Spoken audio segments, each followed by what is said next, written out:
Stories of horror, greed, and murder. Mythologies of creatures.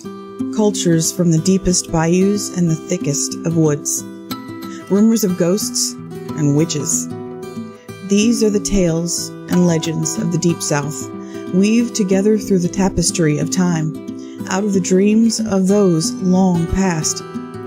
This is Waking Ribbons.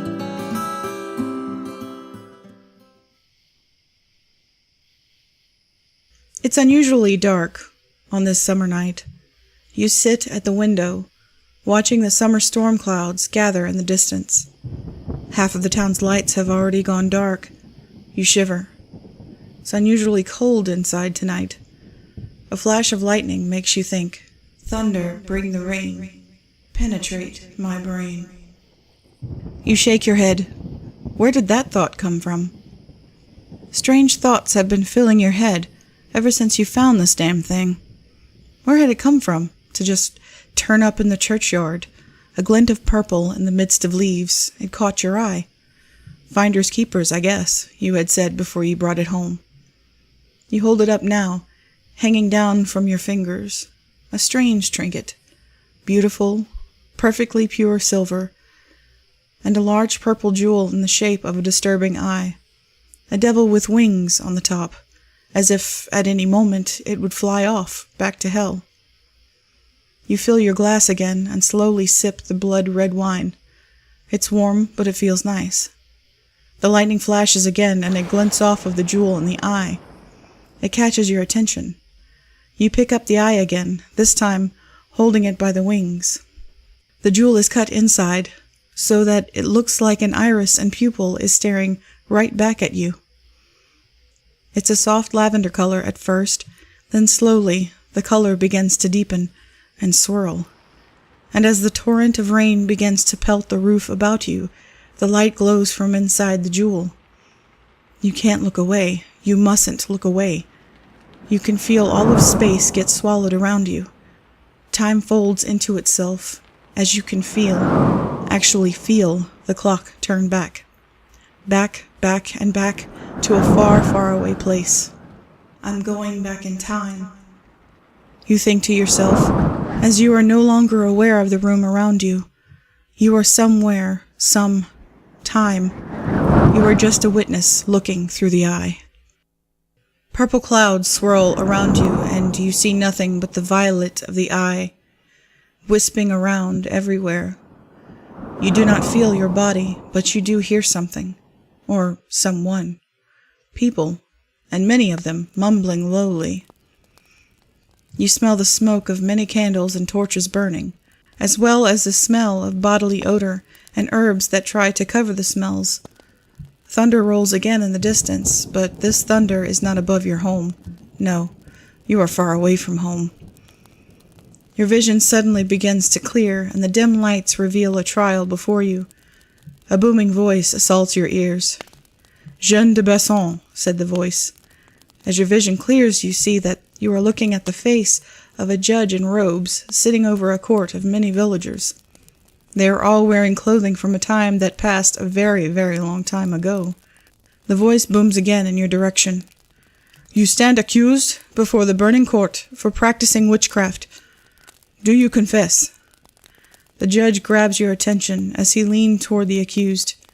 You look around, but you cannot see Jeanne, the accused. You can, however, hear her breathing, and her heart pounding beneath you. "We have ways to make you talk," said the judge with a menacing smile. "How do you plead?" You can hear her panting in fear now as she gathered the courage to speak. I never did any harm to anyone," she said with a wavering voice.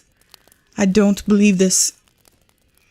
You feel the bump as she brought her hands to her face and wept. The judge made a sour face at the accused, as if he smelled something more foul than the court itself.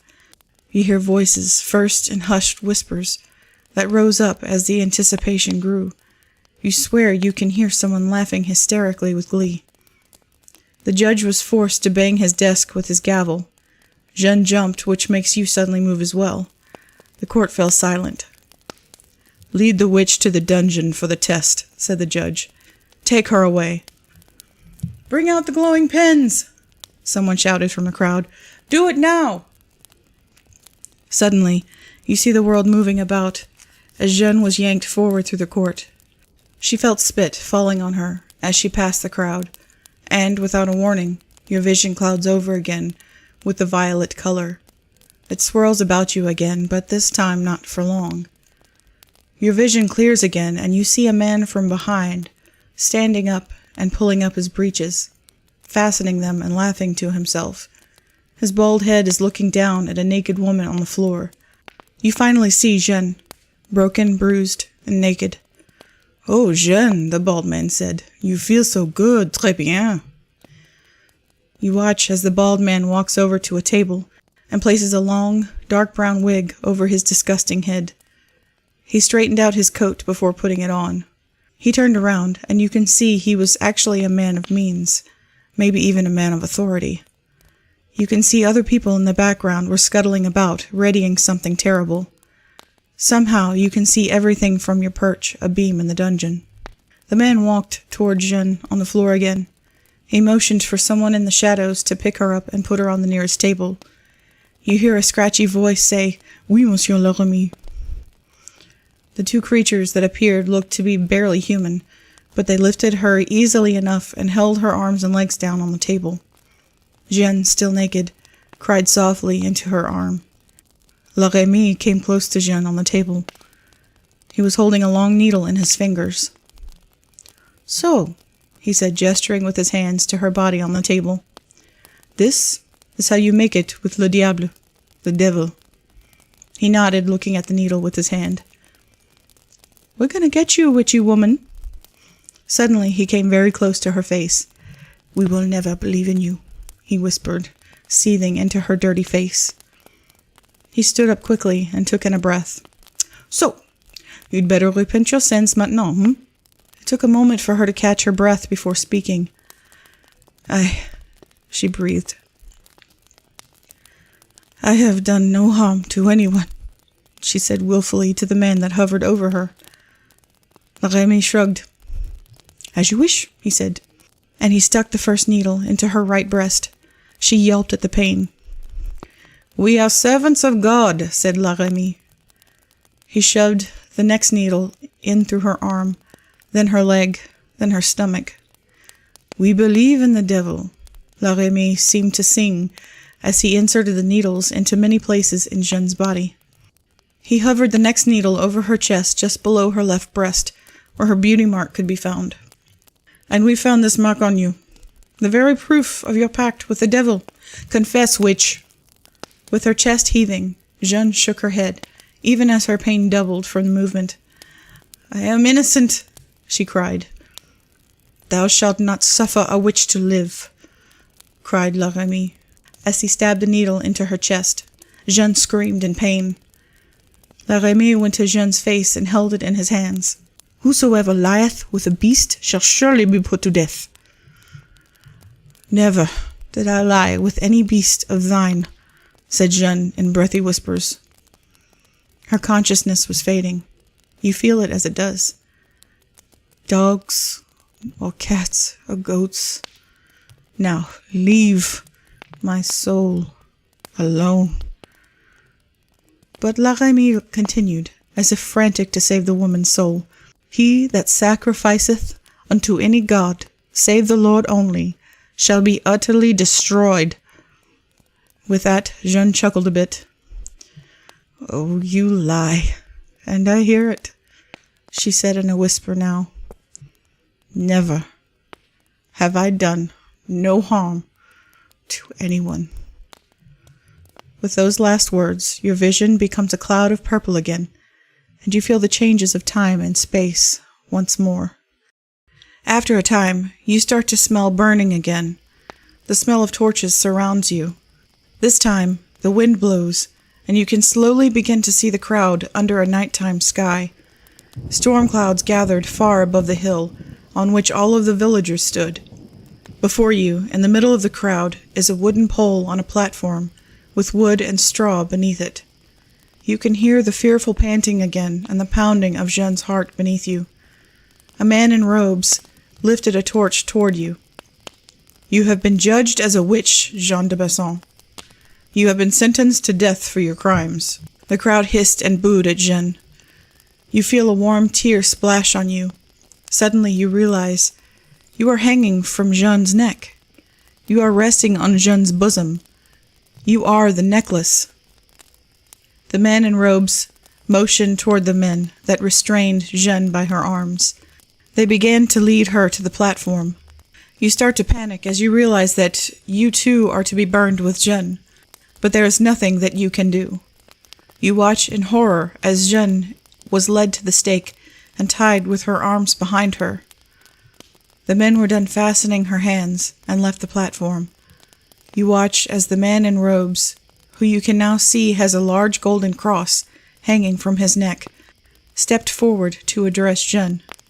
Obviously, he was the priest. Just then, a few other men joined him at his sides. All of these men also wore crosses. "As God deems it so," said the first priest, "burn in the night. You are the devil's child." And with that, he moved his hands toward the man next to the platform. The man touched the kindling with the flame of the torch, which lit up so fast. Immediately, Jeanne began to struggle against her bindings. She looked at the fire as it grew toward her. She began to hyperventilate and scream like a wild animal. You mentally coach Jeanne to struggle, to move away from the fire. It's hot. It's so hot. And it's growing so fast. You catch the smell of her clothing burn as she struggled even more fiercely. She screamed with an inhuman volume. You can see the crowd as she struggles. They all smiled at the sight of the woman in pain and fear. You can now smell the scent of her flesh burning, from her feet to her legs. It is so sour. She wailed, and you know that the end is so near. Her body became engulfed in the flames, and you can smell her hair burning. And not too long after that, Jeanne stopped screaming, stopped moving, stopped breathing. Suddenly, amidst the flames, you feel yourself taking flight. Your wings began to flap. Your silver wings try to move you up and away from the burning body of the witch, but you cannot get free because you are still attached to her corpse. You can still see the crowd, though it had thinned. The priests still stood and watched the body of the poor woman become ash, and eventually you fall to the ground, leaving you in the ashes of your master, leaving you in the blackness. Your vision begins to lighten again as the magical clouds of violet swirl into view. You can hear the singing of little girls as they come closer, and your vision clears again as the blackness is uncovered. You are lifted up once again out of the dirt and filth. You are turned to see a little girl with wild blonde curls pick you up and look you over. She dusted you off all over. Behind her, another little girl with long brown hair and a little bow played with a baby doll. She was singing to it, oblivious to what the blonde girl was doing. The blonde girl looked back to her friend. "Marie," she said, excited, "look what I found in the dirt." Marie dropped her doll at the sight of a beautiful necklace with a jewel of the most beautiful lilac color. They both admire you as you watch them, wondering what they see. Suddenly, you are right back on the platform with Jeanne as she burns, and so are the little girls. They are both bound to the stake and burning with Jeanne. They scream in a much higher pitch than Jeanne ever could, and the sound rips your hearing. And without an explanation, you are back, lying on the ground, before the bodies of the two little girls that had died from fright, and you weep as the lavender color swirls over your vision once more. Thankfully, it takes a bit longer this time, allowing you to grieve for the little girls. How could these visions be so cruel, you wonder? Where did the cruelty of the necklace come from? Without warning, your vision clears once again. The light fills your vision as you are once more lifted out of the dirt and ash and soot beneath you, remnants of Jeanne's fate. You are turned over to see that a beautiful woman in a habit is looking back at you. You realize she is a nun, a sister. Her sad eyes gazed at your silver wings and purple jewel. The evening sky was obviously becoming night above her, and the air was cooling in the garden surrounded by white stone walls. The woman turned her head quickly back toward a building that stood behind her. A man's voice called out, "Madeleine!" He sounded so forceful. Madeleine looked fearful. You are tucked into her pocket without a word. You feel her skirts move around you as she runs. You can hear her breathing, scared. Suddenly she stops. You can hear that she took in a deep breath and began to walk silently forward again. You hear a door close behind you. Madeleine stopped abruptly. A man's voice called again, though softer, from the next room. "Latch the door, Madeleine," he said. "It is time for you to repent, to take communion." You can hear the smile in his voice. You can feel her moving again, even slower this time. "There is my beautiful girl," said the man's deep voice. "Come, my child." Suddenly you could smell beneath her skirts the stench of body odor coming from another person. It smelled like sour milk. "Now this will not do," said the man. Madeleine jumped. She was shaking. "Father David, I can't," she whispered. "Come now, child," he said. "At communion you must be undressed." Without warning, the skirts you were hanging from collapsed to the floor. "Unfold your wildest dreams," said Father David. "It's time to join and sing. Let the feast begin."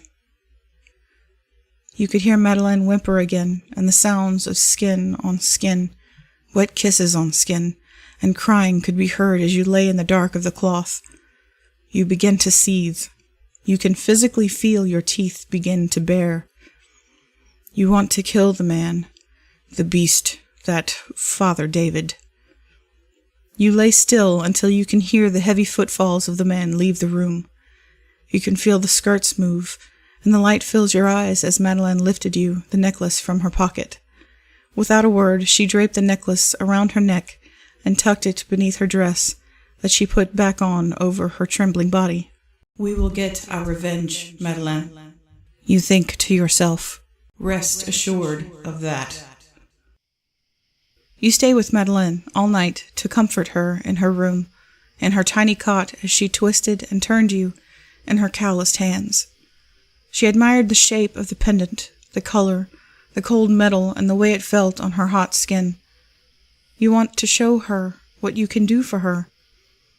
And doing something you do not know you could do, you draw her mind into your jewel and show her the way Jeanne was tortured and murdered, the way the children unknowingly used your power to their peril, and somehow you show her a possible future of doing the same to Father David. Madeleine smiled. The violet glow of the jewel lit her eyes and the dark of her cell. As the sun rose, Madeleine put you back around her neck, where you were able to see all that she saw. Madeleine stood from her bed and began her daily chores. Cheerfully, she swept the chapel. With a little more than glee, she scrubbed the chamber pots in the stream, and she happily harvested the vegetables from the garden for the night's supper. Madeleine made sure to be standing outside of Father David's door after supper, and, predictably, you hear him call her name. Madeleine enters the father's door, with you shining brightly from her chest as she breathed excitedly. The amethyst light filled the room as Madeleine entered, instantly drawing the attention of Father David. "Madeleine," he said, curious, "what is that? Where did you get such a trinket?" He rose from his desk and stepped toward Madeleine. "I found it," said Madeleine. "Ça c'est belle, n'est-ce pas?" Father David put his hands on his hips. "Madeleine, you know you are not to have such vain things," he said. "Give it here." He held out his large hand. "Oh, but look at it," said Madeleine, stepping toward him. "Look at its beautiful glow, Father." Madeleine stopped right in front of him. His eyes were glued to the stone. "You will the light to become even brighter." "Isn't it magical?" she said. With all of your might, you shove him into the vision of Jeanne in the fire with the little girls. You leave the vision.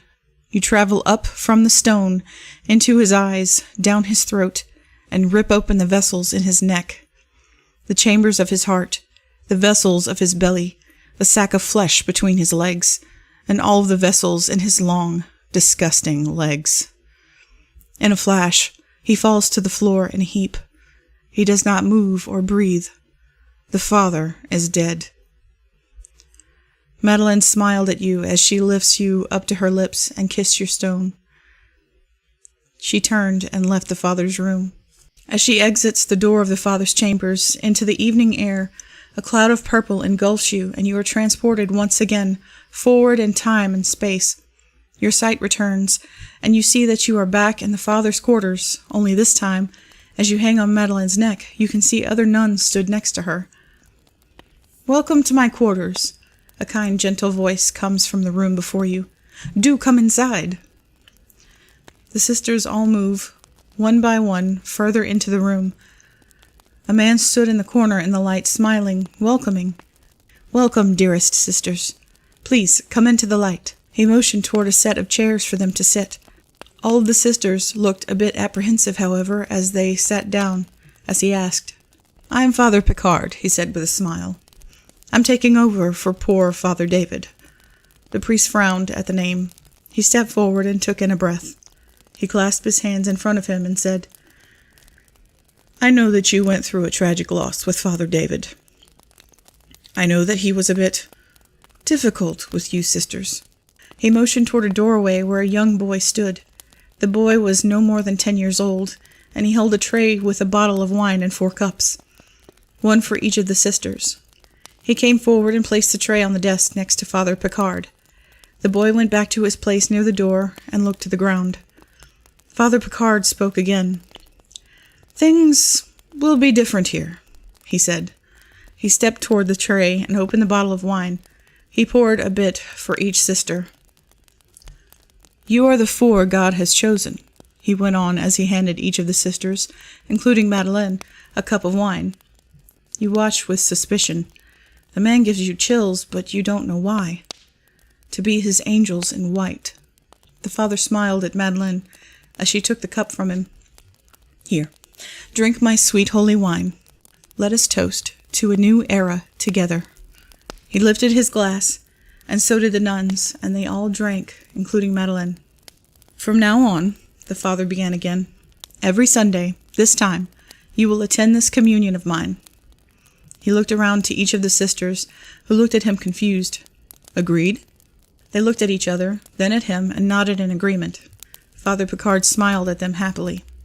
Then he reached for a bottle of wine from his shelf behind him, and poured a glass into his own goblet and drank. You notice he is not drinking the same wine. He stood next to his desk and watched the sisters for a few moments. You see they had all finished their cups of wine.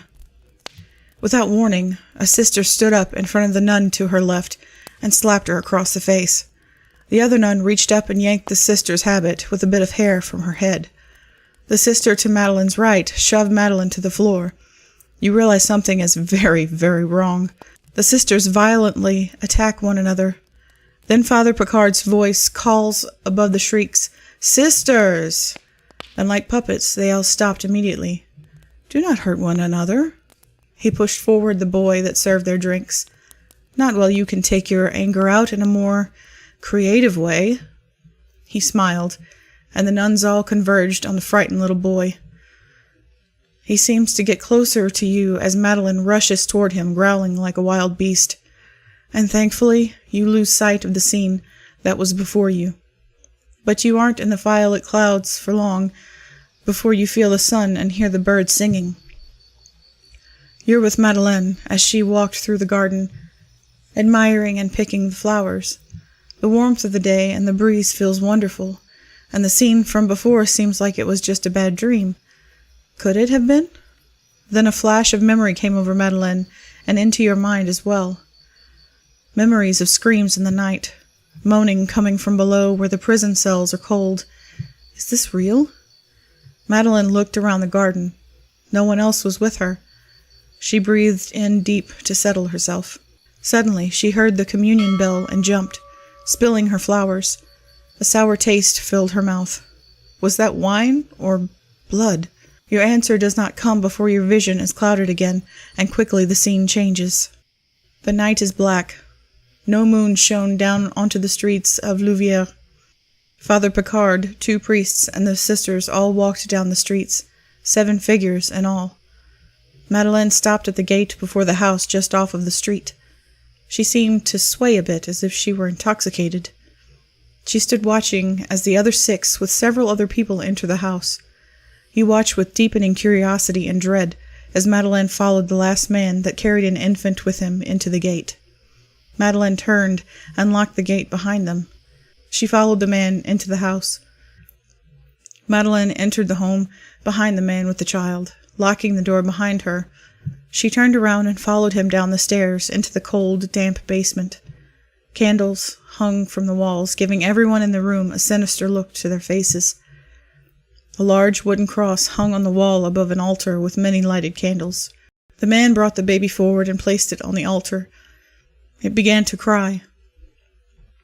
And as if prompted by the cries, the sisters 4, including Madeleine, folded their hands and prayed aloud in unison, as if this had been done many, many times before. To your horror, Father Picard lifted the little baby into the air and forcefully called out something in Latin. He placed the baby back on the altar, and as your vision faded in purple once more, the men came forward to the screeching child with nails and hammers. Your vision reopens to the sight of Madeleine wiping Father Picard's brow. He was shivering and sweating. His face was covered in sores, and he looked the very picture of death. He watched Madeleine as she cared for him and tried to make him comfortable.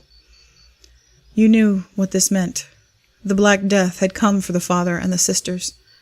The father grabbed Madeleine's arm suddenly and whispered, "They were not dreams, sister."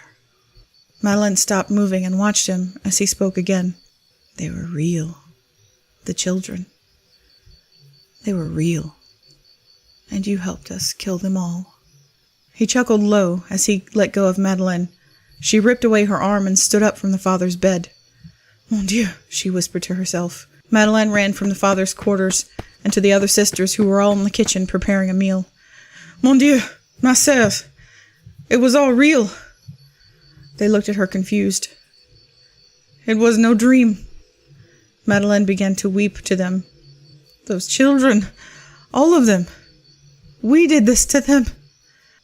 She crumpled to the floor and wept as she went on. "Father Picard confessed to me.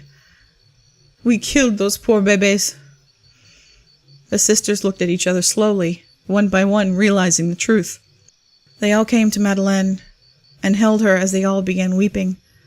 And you watch as they all decide one by one to confess their deeds, while under the spell of a man who would never face his crimes. He would never find justice but in a sickbed.